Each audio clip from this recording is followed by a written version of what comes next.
Narendra Modi stadium में मुंबई के शेरों ने रच दिया इतिहास। तिलक वर्मा ने की गुजरात की गेंदबाजों की कुटाई।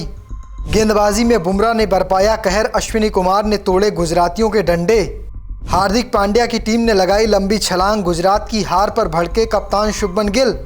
टाटा आईपीएल 2026 का ये 30वां मुकाबला था। मुंबई इंडियंस का सामना गुजरात टाइटंस से हो रहा था। टाइटंस के रिकॉर्ड बहुत ही शानदार हैं अपने घर पर अहमदाबाद में मुंबई इंडियंस के खिलाफ। मुंबई के कप्तान को इस बात का पहले से डर सता रहा था, लेकिन टॉस भी गुजरात के कप्तान शुभमन गिल जीतते हैं। बल्लेबाजी करने का या कहें चेस करने का फैसला करते हैं, गेंदबाजों के हाथ में जिम्मेदारी देते हैं और रबादा ने क्या कहर बरपाया था। शुरुआत में बैक टू बैक झटके देते हैं, 3 बड़े झटके देते हैं मुंबई को। मुंबई पूरी तरह से बैकफुट पर चली जाती है, लेकिन नमन धीर पारी को संभालते हैं एक छोर से, दूसरी ओर से साथ मिलता है तिलक वर्मा का। इसके बाद तिलक वर्मा पहले 19 गेंद में कह सकते हैं सिर्फ 20 रन बनाए थे, रन बॉल चल रहा था, लेकिन जैसे ही मामला 45 गेंद पर पहुंचा ना, शतक पूरा कर दिया बंदे ने। 45 गेंदों पर 101 रनों की लाजवाब पारी खेली। अपनी इस पारी में 8 चौके लगाए, 7 छक्के लगाए, 250 के करीब का स्ट्राइक रेट रखा और इसी के साथ मुंबई ने बोर्ड पर 191 रन लगाए। रन चेज मिला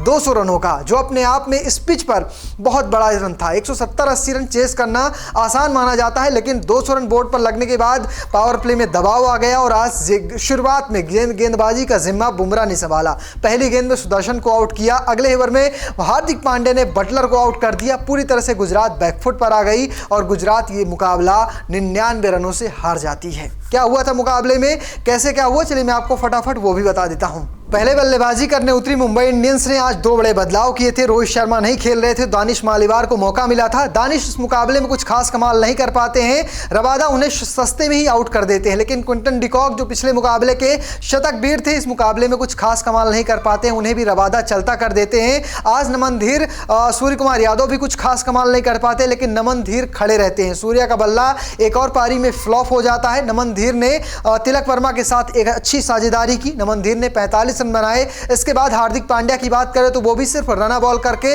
मोहम्मद सिराज के सामने आउट हो जाते हैं, लेकिन एक छोर पर तिलक वर्मा खड़े रहते हैं और ताबड़तोड़ इनिंग खेलते रहते हैं। आपको बता दें तिलक वर्मा शुरुआत में लगभग 20 गेंदों पर रन बॉल चल रहे थे। आखिरी की जो 15, 20, 25 गेंदें खेली उसमें उन्होंने पूरा शतक खड़ा कर दिया। 32 गेंद पर 50 लगाई थी और आखिरी की जो 15 गेंदें खेली, अगर 15 नहीं 13 गेंदें खेली, उसमें फिर से एक और 50 ठोक दी। इस तरह से उन्होंने अपनी इस पारी को बुना है और ये पारी सच में कमाल की है। जो लोग 40 गेंदें 39 गेंद में 50 लगाते ना, उनकी शुरुआत जबरदस्त होती है। जिसकी 20 गेंद खराब हो जाए वो फिर 45 गेंद पर 50 लगा देना, वो 50 लाजवाब होती है। 50 गेंद में 50 लगाना आम बात हो चुकी है, लेकिन 45 गेंद में 40 गेंद में 50 लगाना एक फिर भी अच्छा स्कोर माना जाता है। इससे आपकी टीम को जबरदस्त फायदा मिलता है। आपको बता दें तिलक वर्मा ने इस पारी में 8 चौके लगाए, 7 छक्के लगाए, एक ओवर में 26 रन कूट दिया। वो ओवर था अशोक शर्मा का। अशोक शर्मा को जमकर पीटा। अशोक शर्मा की इस ओवर में 24 रन कूटे, 26 रन कूटे थे। पहली गेंद पर छक्का लगाया, फिर 2 चौके लगाए, फिर बाउंड्री लगाई बैक टू बैक, तो कुल मिलाकर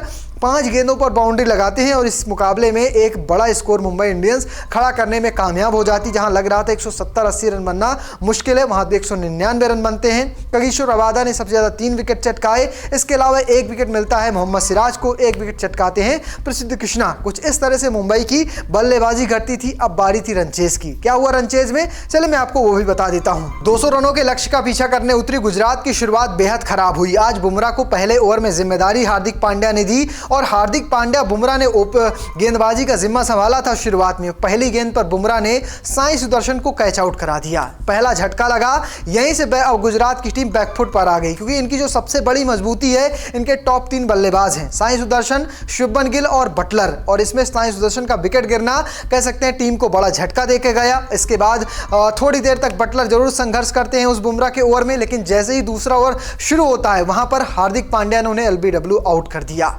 बैक टू बैक 2 ओवर में 2 झटके लगते हैं। इसके बाद वॉशिंगटन सुंदर और साथ साथ शुभमन गिल थोड़ी देर पारी को संभालते हैं, लेकिन जैसे ही पावर प्ले का आखिरी ओवर आता है वहां पर अश्विनी कुमार ने शुभमन गिल को कैच आउट करवा दिया। बैक टू बैक 3 झटके, या कहें पावर प्ले में 3 झटके लगे और 3 बड़े बल्लेबाज गुजरात टाइटंस के आउट हो गए, जिन्होंने पिछले सीजन में इस टीम के लिए 70% रन बनाए थे और यहीं से हार सुनिश्चित हो जाती है गुजरात टाइटंस की। सबसे ज्यादा रन कोई बनाता है तो 26 रनों की पारी खेलते हैं वॉशिंगटन सुंदर। इसके बाद कोई भी बल्लेबाज बड़ी पारी नहीं खेल पाता, 7 बल्लेबाज गुजरात के दहाई का आंकड़ा नहीं छू पाते हैं। हार्दिक पांड्या को एक सफलता मिलती है, एक सफलता मिलती है बुमराह को, ये पहले दूसरे ओवर की सफलता थी। अश्विनी कुमार जो दीपक चहर और शार्दुल ठाकुर को बाहर करने के बाद टीम में अंदर लाए गए, उन्होंने पहले मुकाबले में 4 विकेट चटकाया। इस मुकाबले में सबसे ज्यादा डॉट गेंदें फेंकी। इसके अलावा गजनफर को 2 विकेट मिलते हैं, 2 ही विकेट चटकाते एक ओवर के अंदर मिचेल सेंटर पिछला मुकाबला नहीं खेले थे, टीम परेशानी में नजर आई थी, लेकिन इस मुकाबले में सेंटर की वापसी होती है और सेंटर गजनफर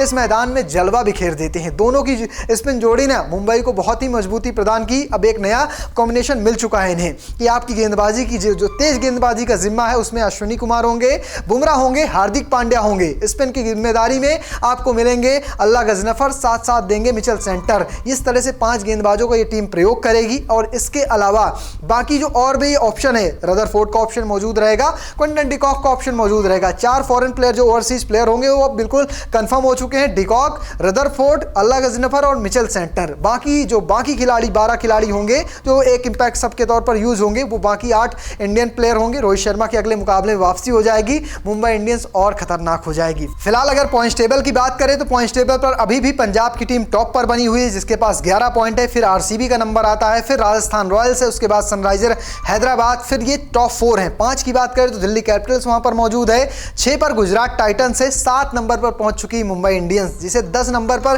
गिना जा रहा था, वो 10 नंबर से सीधे जंप लगाती है, 7वें पायदान पर आ जाती है।